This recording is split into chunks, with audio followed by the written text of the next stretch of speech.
I'm pretty good at being able to see what actually is a win-win, and what actually does get, as Ian will laugh when he's listening, but what actually does get the plane landed.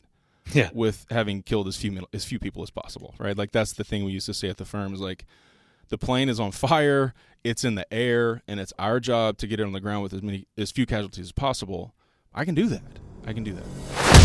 Every single individual has a story to tell, and they're great stories that need to be heard. I want every listener to know they have the ability to change the world.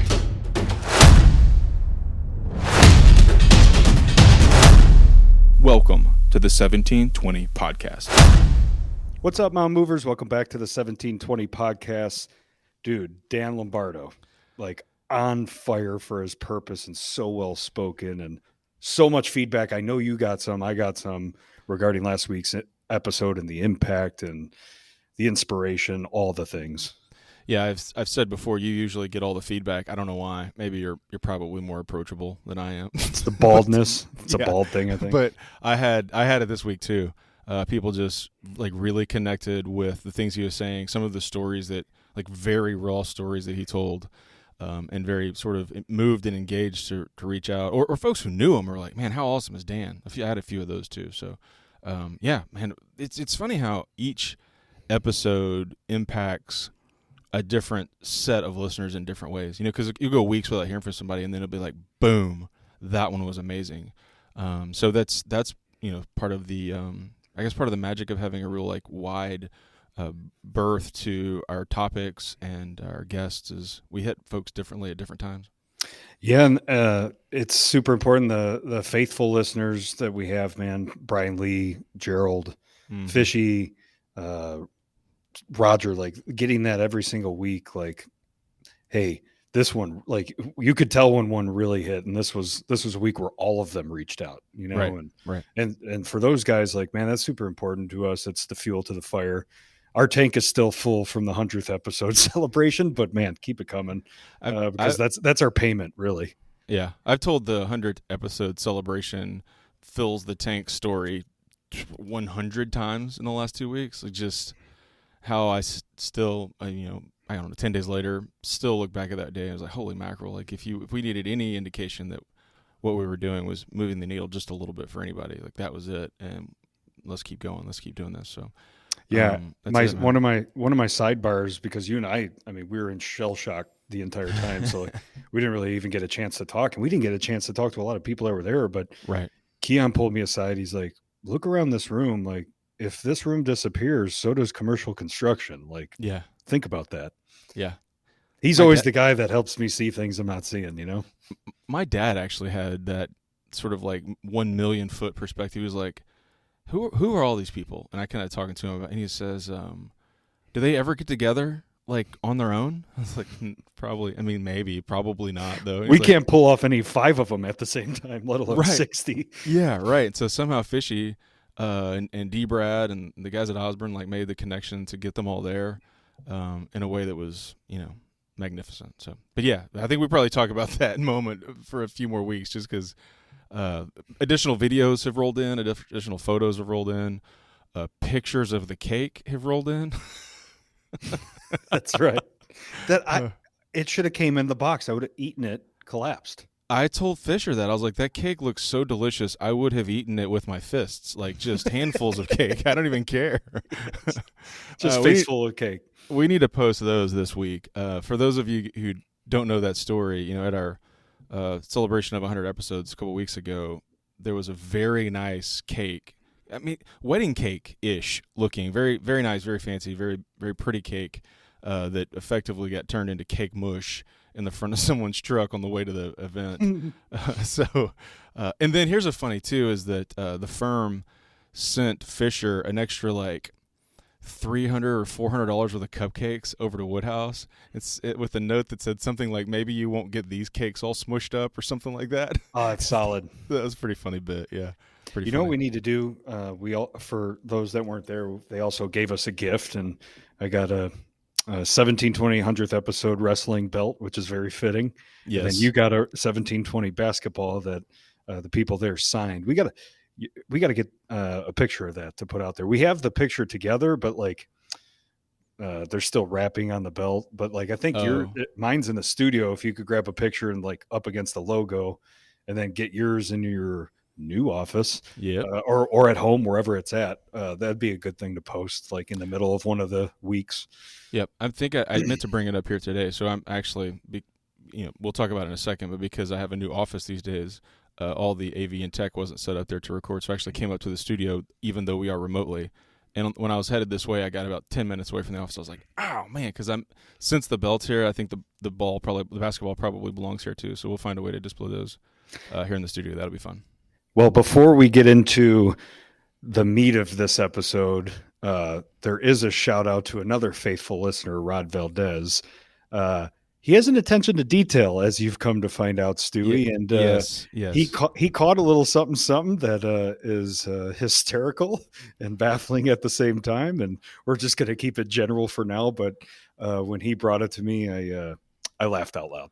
Yeah, he caught a very interesting nuance throughout the podcast that I think he probably deserves. He probably deserves that C note that you tried to get me to give to somebody for a picture on the internet the other day. I didn't even know that you saw that because I laid out on it. Yeah, I'm not giving $100 for everybody that comments. Everybody that commented on a picture. Yeah. But Rod might win the $100 because that is deep attention to detail from a dedicated listener over 100 episodes. Or 99 crumpled up singles. That's what he needs. Yeah, he needs 99 crumpled up singles to have to sort through and figure out what to do with at the bank when he tries to convince him it's $100. So just straight to the ditch. As a wedding gift years back, I gave a friend 99 crumpled up singles in a box. Knowing that he would recount it several times, thinking that he's off on a scout. And it's always one short because it's one short. Yeah. We used to do that to a legal assistant I had in a prior firm where we would get together for Christmas and everybody would be like, okay, I'm going to chip in X $7. Like it was never, and then we would go down to the bank and just get like a stack of like ones, miscellaneous, just throw them in a box and be like, here. And it was always a appropriately sized amount of money for a Christmas present for our legal assistant, but just like we would wrap it. Oh, but the other thing is we would duct tape it like 6 or 7 like layers of duct tape, so you couldn't get into it. And then when you did, it was just crumpled cash money on the inside. So I love it. You got to have fun with it, man. Yeah. Yep. So triple shout out to Rod. Double, triple shout out to Rod. You can claim your gift by going down to Kevin's office. He has a surprise for you. An assortment of gift cards that are typically used for Employee of the Month. Yeah, there you go. There you go. All right. Well, we typically spotlight our guests, and you're coincidentally sitting in the guest chair of the studio today. Oh, that is interesting. Yeah, I didn't think of that. So you're gonna have the heat lamp on you today. Yep. Because there's a big announcement. I'm only into chapter 2 of that novel of a LinkedIn post you put out there. So I'll get through the rest of that story, but maybe this will be my Spark Notes, my cheat sheet. But you had quite a shift in life lately, my man.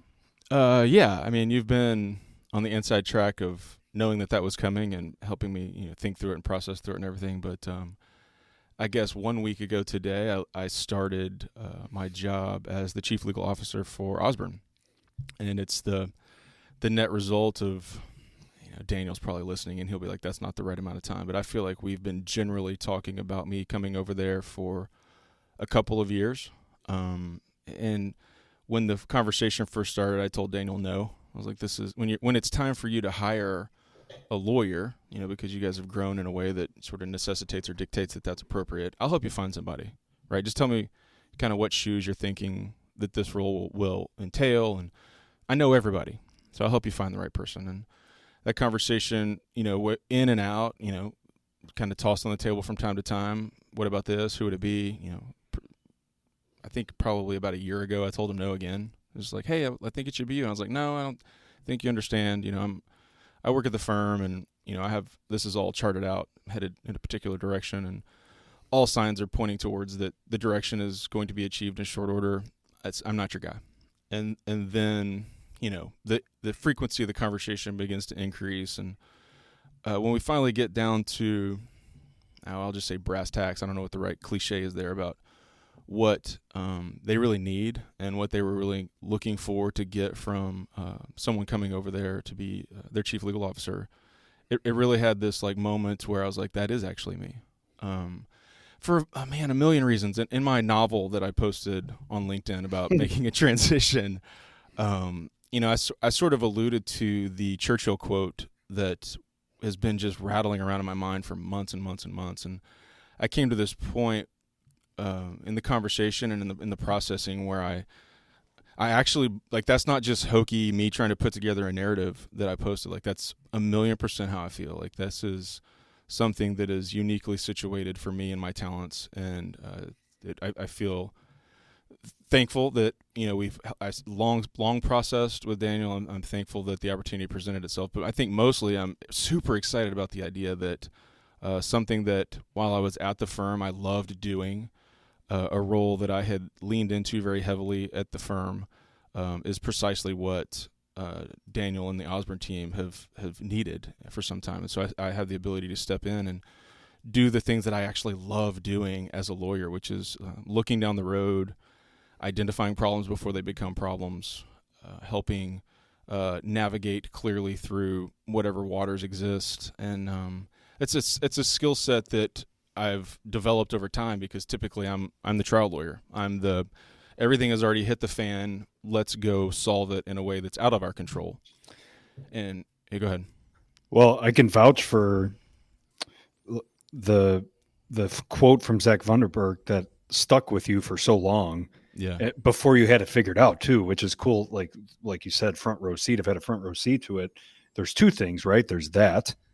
And then that moment with God, I think in the shower, like that, you like the presence of God, and like both of those combined now are tethered together into this new opportunity. So it is really cool, and I could vouch for that post because I know it's authentic. Yeah. I don't know if I've shared that moment probably with many people, right? But I can remember this moment in the morning. I was getting ready, and there's really only been 2 times in my life where I'm reluctant to say I audibly heard the voice of God, but I definitely felt like that in that moment that I was being told that I am being prepared for something greater than what I was doing. And in that moment, this was years ago, man. This was years ago. I thought I knew what that meant, right? I thought, oh, okay, and here's what the next 6 months looks like, and I can see, I thought I knew what that meant. I guess, obviously with the benefit of hindsight, I did not know what that meant. I was just going to say, how wild is that with the benefit of hindsight? Yeah, it is wild. It is wild, and there are a few moments. When I posted on LinkedIn, I said, unsurprisingly, I have a list of things that sort of led me to this, and that's on the list. That's number 2. The idea that there was some divine intervention that has brought all of these component parts together. That's on the list. That's number 3. I've talked about on here my grandmother passing. And so the passing of my grandmother recently, not even recently, it was months ago. It feels recently, but sort of brought some clarity to the reevaluation of the things that are really important in your life, right? And if we're all going to end up in the same spot from a worldly perspective, you are remiss to not emphasize the things that are most important while you're here. And so that coupled with, just there's a litany of things. And if you're interested in the collective you, I mean, like I said on my LinkedIn post, I would love to sit down and share all of them with you. It's probably too lengthy for us to fully unpack here, but man, it was a lot of things lined up, a lot of conversations lined up, a lot of data points lined up in a way that it really made the conversation and really made the decision super easy, which is kind of a quirky idea, right? But whenever Ashley and I started talking about it, this was, I can't remember the timeline clearly, but Daniel and I had, I think, lunch. What's the place right here close to Texo that we go to sometimes? Is it called the Wild Turkey? Is that what it's called? Right down the street here? No idea. Well, we had lunch there. I don't know why we were both in around Texo, but we had lunch there, and I called Ashley. We're actually talking about it on the evening. So, hey, I had lunch with Daniel today. You're never going to believe the conversation that we had. And she was just like, yeah, you should do that immediately. Yeah. And it was just, that's another data point where you're just like, okay, like And that, and, I and hear that you. I began hear you. the beginning of breaking down your high D, the highest of Ds. I remember you Yes. saying, not one person has told me no yet. What do you think about that? I'm like, what do you mean? What do I think about that? Yeah. Okay. So if you're keeping score on how many of the 12 I've talked about here, that's one of them too. Number 6. No one said it was a bad idea. Um, that's another one. And so, Yeah. yeah, just all the data points led to this, right? And I'm at the time of recording about 1 week in, but I'm at the time of recording about 36 hours in to my new job. But at the time of this being posted, about a weekend, and I can tell you, even within the first 36 hours, like, yeah, exactly the reason why this was a great fit for me has come to fruition 3 or 4 times. Where I'm like, oh yeah, this is how that plays out. I understand this. Here's how you solve it, and boop boop, and off we go. Yeah, I can write that email. Let me look at the contract. Just these skills that have a ton of value for a company, but not a ton of value at a law firm, right? Because that's those conversations to be able to see, or that ability to be able to see clearly through the problem, and the conversations to help navigate it, effectively avoid the need for outside counsel. And so, And I think sometimes I take it for granted how inner circle I am with your life. So, like, just backing up, like, the big shift is this just isn't another job, right? This is going from private practice to being in-house counsel for a trade partner, a subcontractor. And correct. so, like, what was your hurdles, obstacles, hesitation that required a leap of faith to get on the other side? And I think the biggest hurdle, I don't know if maybe it's not the biggest, and maybe hurdle's not the right word, but um, cognitive challenge was the idea of like letting go of the identity of who I was, right? It's just like, I can remember this moment, and I probably shared this story with you, but I likened it to this moment when I realized that like my competitive basketball career was over. It ended at high school, right? But like, it was over. Like, I wasn't going to go play in a game that was refereed for a district title again. Like, there's no trophies and or anything. Like, it's over. And for a long period of my life, 7, 8, 9 years at that time, was half of my life had been identified by, like, when I walked the halls of the high school, I was the varsity basketball player, right? And then in these moments, as it all wound down, it was gone. And I had that thought of, and this is 18-year-old me processing this thought of like, without that, who am I? You know? And there's been a couple of moments like that, but this was definitely felt like that moment where I had to wrestle with like, well, without, the billable hours, and without the clients, and without, navigating the waters of a firm, and without, well, that's what I've been doing for 18 years, right? Mm-hmm. Without doing that, I mean, that's when Tim Rothberg and I met in the year 2000 on campus at Houston Baptist University. We were enrolled in a pre-law program and going to law school to try lawsuits. Like, that's what I embarked on 22 years ago. And over half of my life later, I'm letting go of it, right? And that was a big hurdle, man. It was a big, like, am I willing to let this, what I've clasped to so strongly as my identity professionally, let that go?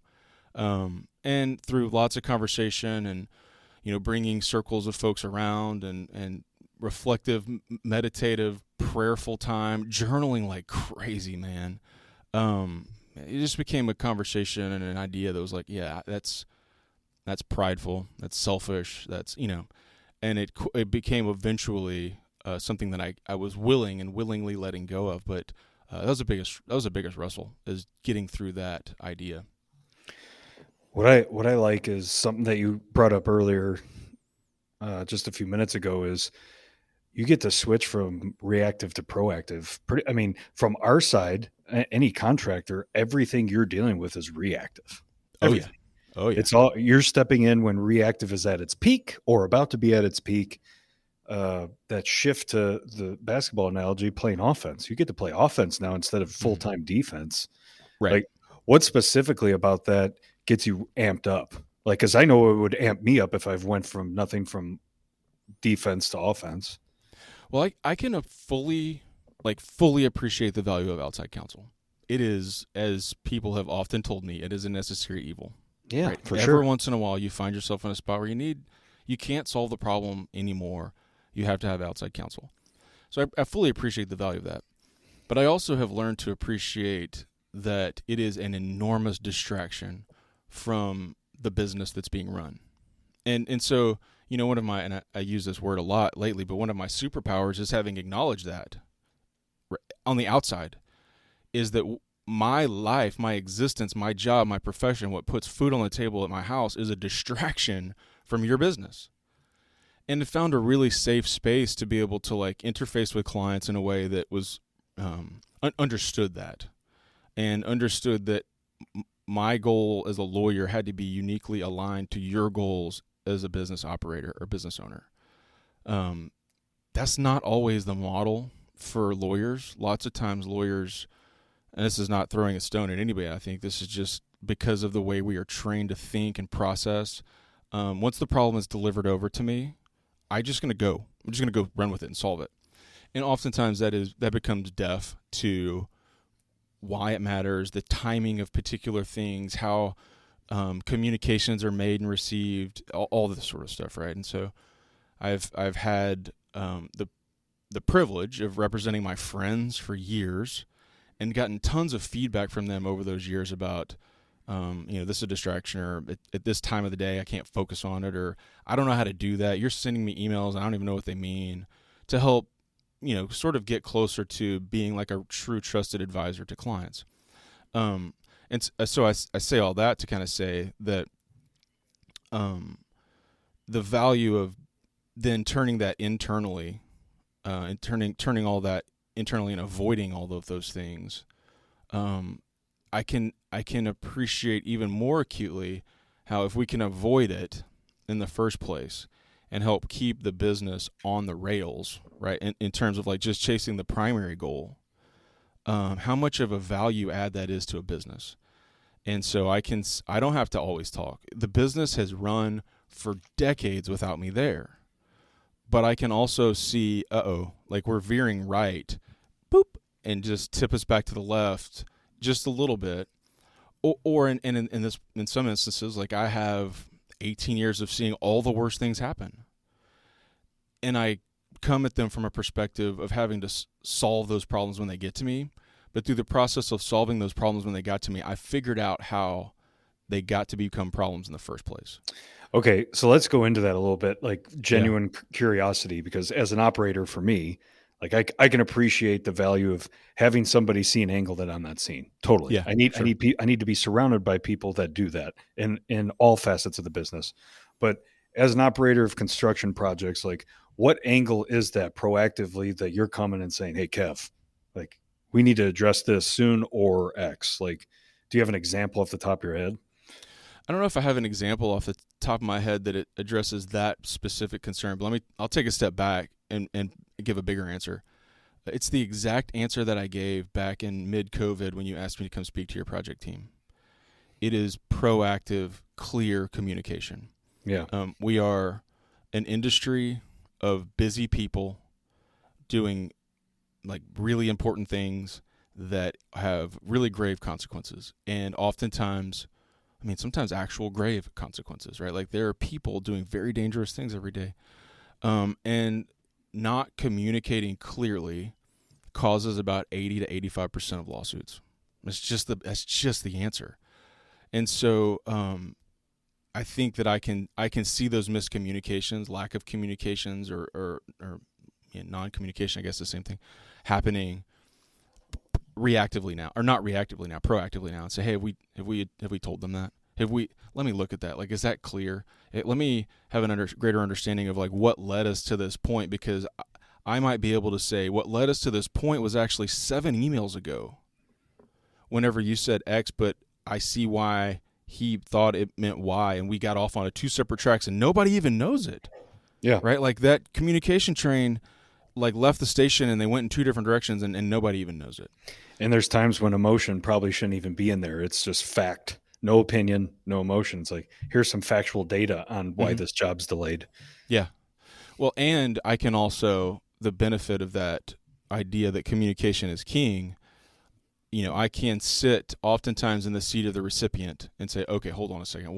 What's driving their decision-making process? What sort of things do I need to communicate clearly to them in order to help them understand where I'm coming from, and then help enhance or advance their value proposition too, as opposed to just like having a real myopic approach, looking at only what's on my screen, right? I can see what's on your screen too, so to speak, and say, okay, here's how we navigate this issue in a way that you get that email, and you think, oh, it's a great idea.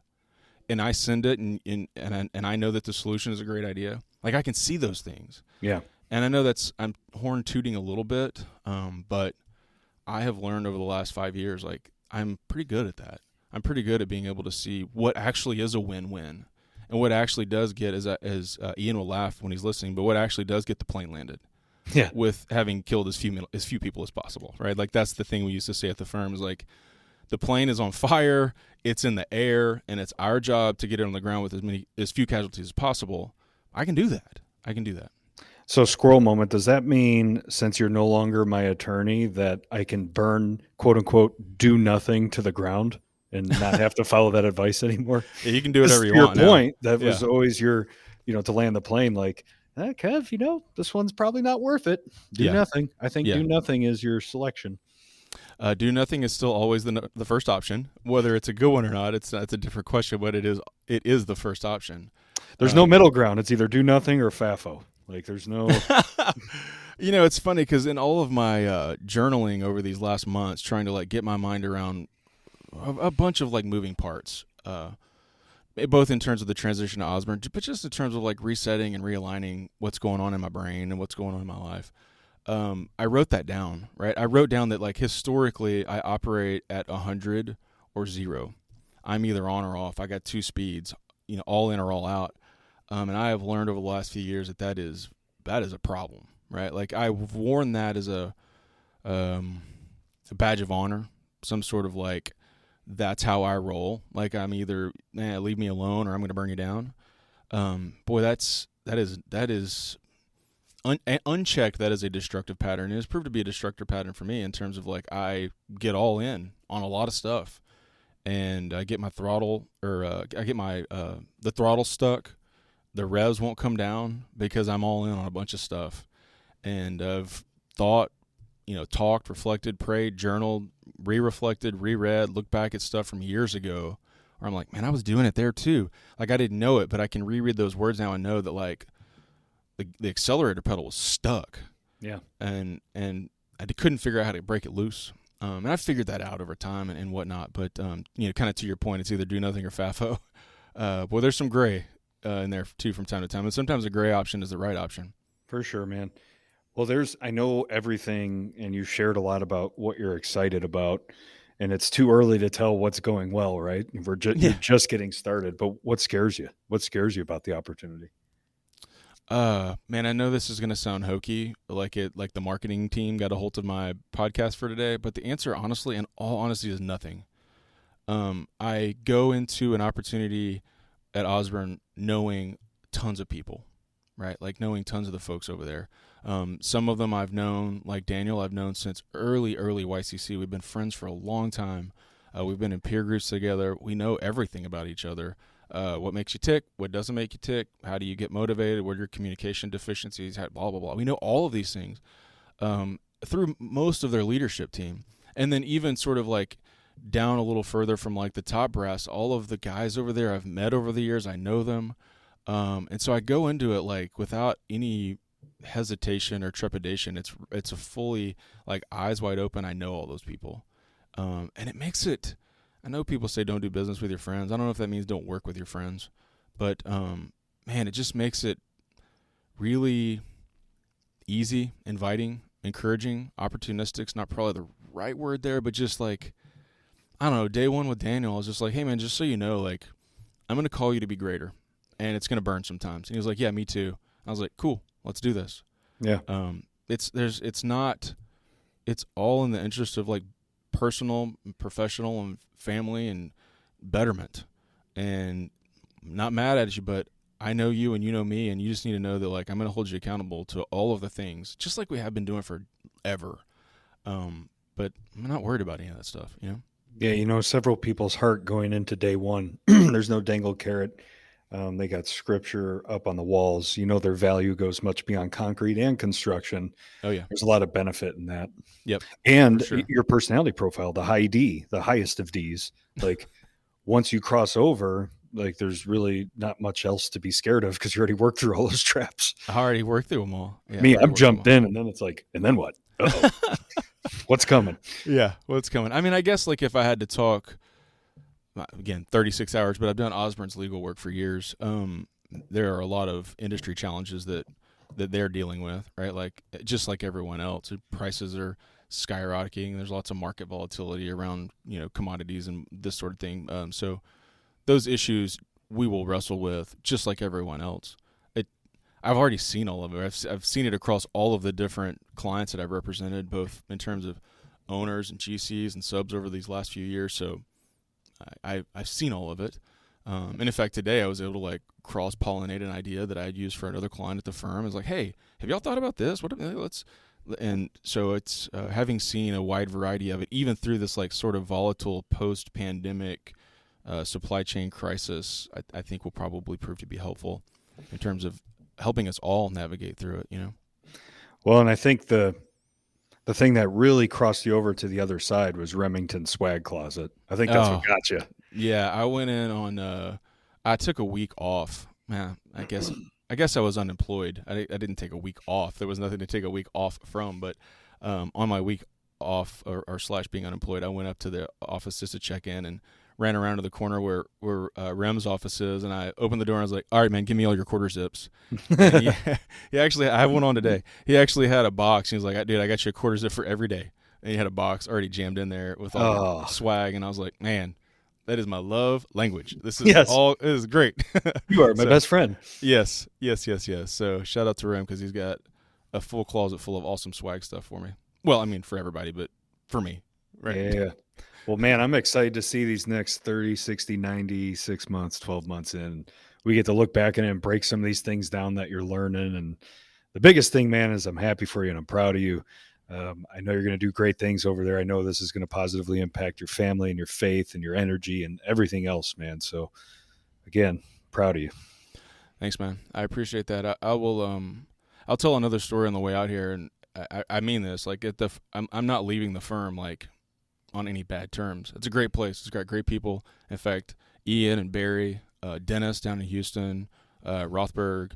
It's odd because all of a sudden, like, they're my lawyers, right? Like, they are outside counsel for us still. And so they're good dudes over there. And when I left, I sent this email out that Tim immediately flamed, but like to the, by the way, I love Tim Rothberg. He's the best. Tim and I go way back, man.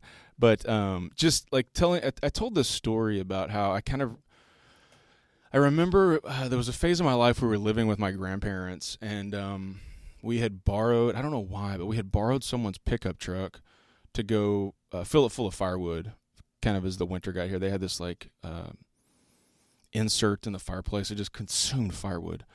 So we went and filled up the bed of this 3/4 ton beige Chevy pickup truck with firewood, and it brought it back to my grandparents' house, unloaded it, stacked the wood up underneath their carport, and then we went to take the truck back.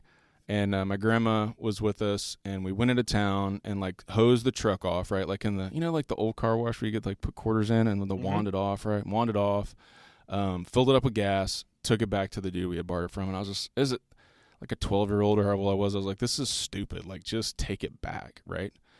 And I remember her saying to me, like, you always return things in a better condition than you found them.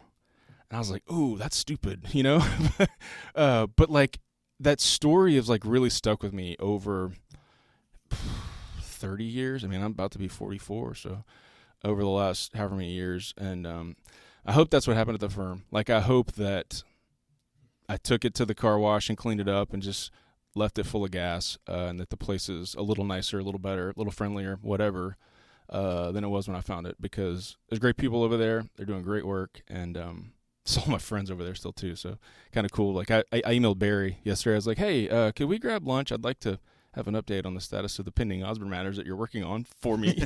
Move it. Yeah, good folks, man. So no hard feelings leaving the firm.